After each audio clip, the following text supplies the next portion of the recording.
Similarly, back in the northern part of Bogota, Nicole has gotten in touch with RCN, one of the biggest channels in Colombia, to record an interview. One of their reporters plans to put her story on the nightly news and see if anyone recognizes her. Nicole's friend, Marcela Mariscal, owner of a popular tourism blog and tour company called See Colombia Travel, has also posted the story online. 2 days into Nicole's visit to Bogota, there's a lead from the blog. A Colombian woman in Spain recognizes Nicole's story. They talk over Skype. Cristina Rodriguez says a missing child case, similar to Nicole's, took place in her old Bogota neighborhood. The brother was named Armando and the lost girl, Bibiana. Cristina has no more details or last names. She only adds that the little girl and boy were her brother's playmates. Nicole recalls her final memories of life in Bogota. This is a picture that of what I remember as where my world was. This is where my parents would sell their soda or drinks.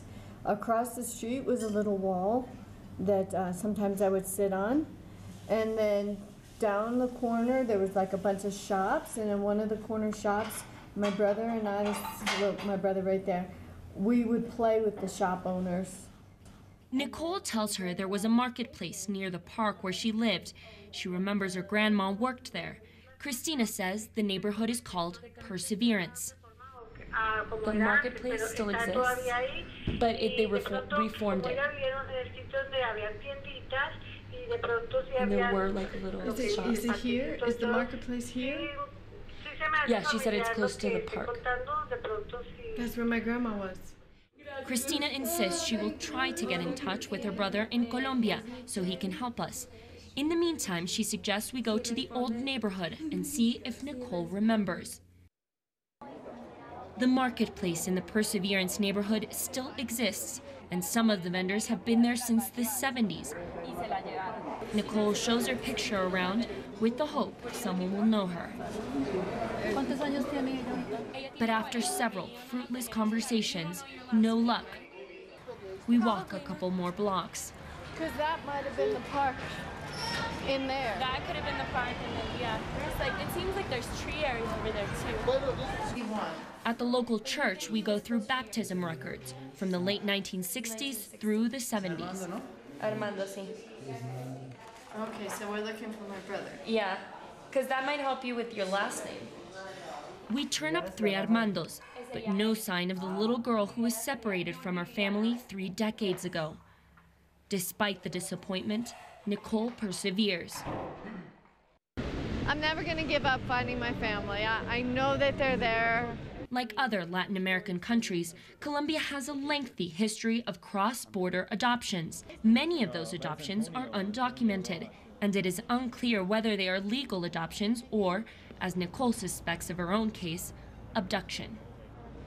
I know that they didn't want me to be adopted. I just know that they were looking for me, so I'm not going to give up, and I hope they didn't either.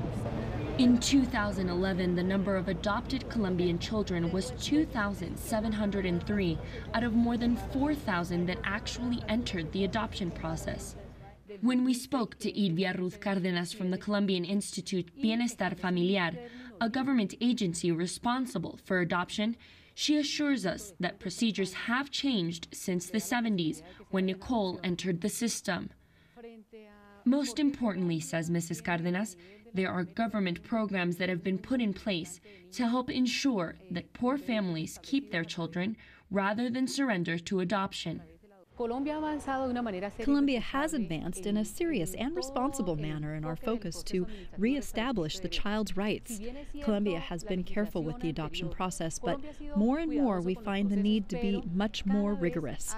And I can tell you today, Colombia has fortified these processes to assure that a child is not kidnapped and that they really were abandoned, or that the family really did not want to assume the responsibility or protection of the child. Meanwhile, Nicole makes a connection with a Colombiano who may be able to help her solve her childhood puzzle. Álvaro Rodríguez is Cristina Rodríguez's brother, and a childhood friend of the lost girl Bibiana and her brother Armando. Alvaro tells us he lost touch with Armando years ago, but the last time they met, Armando said his mother had died of heartbreak from Bibiana's loss. Alvaro shows Nicole pictures of what their old neighborhood Perseverance looked like, which Nicole recognizes from our walk. So this is the park I think I hung out, yeah? So the vending booth would be here.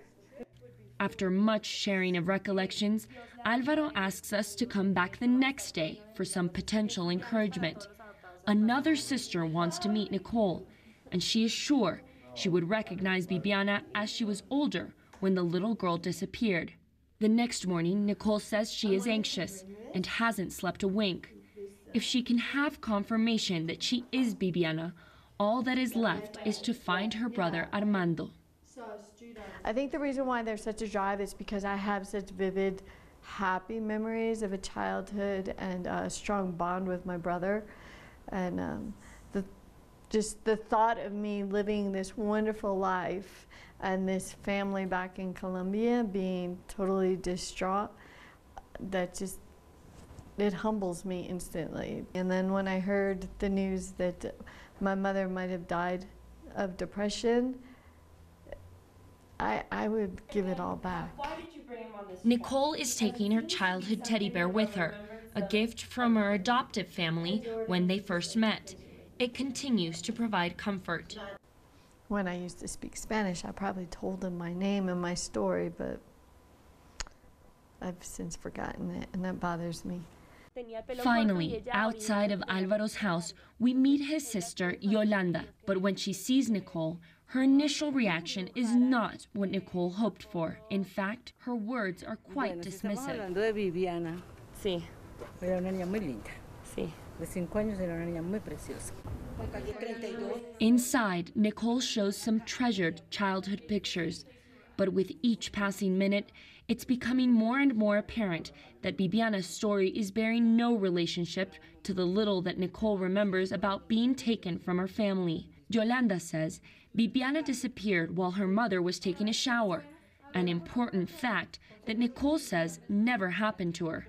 And so, as quickly as her hopes were raised, it was over. Are you coming?